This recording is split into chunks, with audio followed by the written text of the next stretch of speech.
XP na naman! Palagan ang kalaban natin dito mga Lollipops. Hindi si Lunes, hindi si Biyernes, si Martes. Pagkalaban nyo isang Martes, first kill ang kunin nyo. Eto nga pala. Build!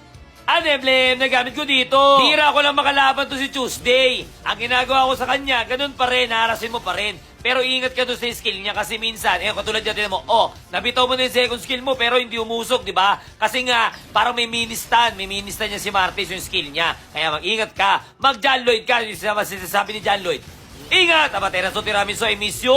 Yan, di mo matatamaan yan kasi nga immune yan. Tapos dito palagan na, wala na pala. Sinabangan ko siya. Brrrr! Kinamig ka na bahala dyan. Ritalian mo na napapagod na ako. Tumba. Ang isang Martis siya. Ito, may tuturo ko sa inyo. Gawin nyo to ha, gawin nyo to. Pag may crab, ayat, yun mo ginagawa ko. Nyari ito lang. Bigyan ko. Brrrr! Kinamig. Kumbaga, Lollipops, bibiglain mo siya. Okay, kunyari nagkakarap ka lang na mapayapa, pero may plano ka na pala sa kanya. Tapos ito si Martes, si Tuesday, ginagawa niya. Tapos siyempre, alam mo na pag ganito, amaterasu tiramisu ay miss you, aray ko. Tumba ka. Tapos dito isa pa, second round, brrrr, kinami, wala pala, hindi kinamay, fireball lang, brrrr, ganun lang. Tapos dalawa na sila. Pag ganito siya, huwag kang kakabahan. Basta nagsidiskill mo, brrrr, kinami.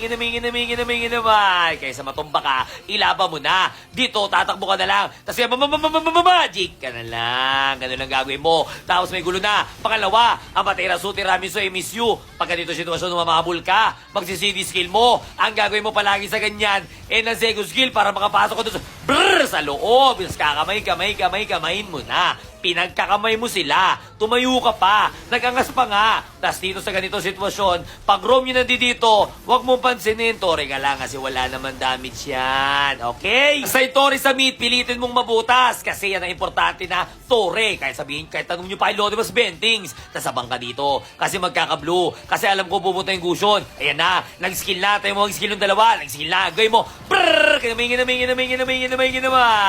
Sumama pa. Si Tuesday. Anong ginagawa mo? Tatakbo ka pa ba? Eto na ako. Siyempre, kukumpuin mo na. Brrrr! Kinamay.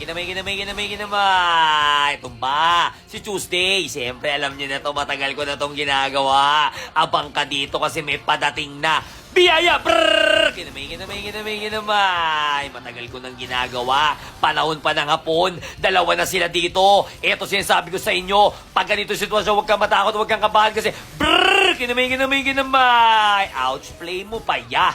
Kita mo naman yun, ya. Dumagdag ka pa. Dalawa pa kayo, ya. Okay lang yan yung kasama ko, nag-purify na. Pero wala na tayong magagawa dyan. Buhay pa ang bida. Tumulong ka ng turtle, ya. Tas dito ka lang. Tore ka lang. Tas ang gagawin mo sa kanya, pag nag-CD skill, amaterasu tiramisu ay miss you. Flicker pa yun. Yun na, doon nalungkot. Pero okay lang. Tapos mo yung Tore. Eto sinasabi ko sa inyo, matagal na. Yung minions dito, yatid mo doon para pumutok, para mawala yung shield. Ayan, atid mo lang, atid mo. Yan na. Pok! Pumutok na, okay? Tapos wala na. Siyempre, Tore ka na. Iyan ang importante sa Malaga. O wala ng shield to, ya. Anong gagawin mo? Tore ka lang. Tandaan nyo palagi, pag room yung nagde-dip, ituloy nyo, basta walang kasama. Pero dito, brrr! Kamay na sila. Grabe yung asim mo dun, ya. Pero siyempre, buhay pang bida. Nakatakbo pa. Napaka-benes mo. Huwag kayong uwi. Pag may mga minion, may mga creeps dito, kunin nyo, pabalik buhay nyo, lifesteal yan. Tapos dito pumasok si Gusayon, brrrr, kinamay.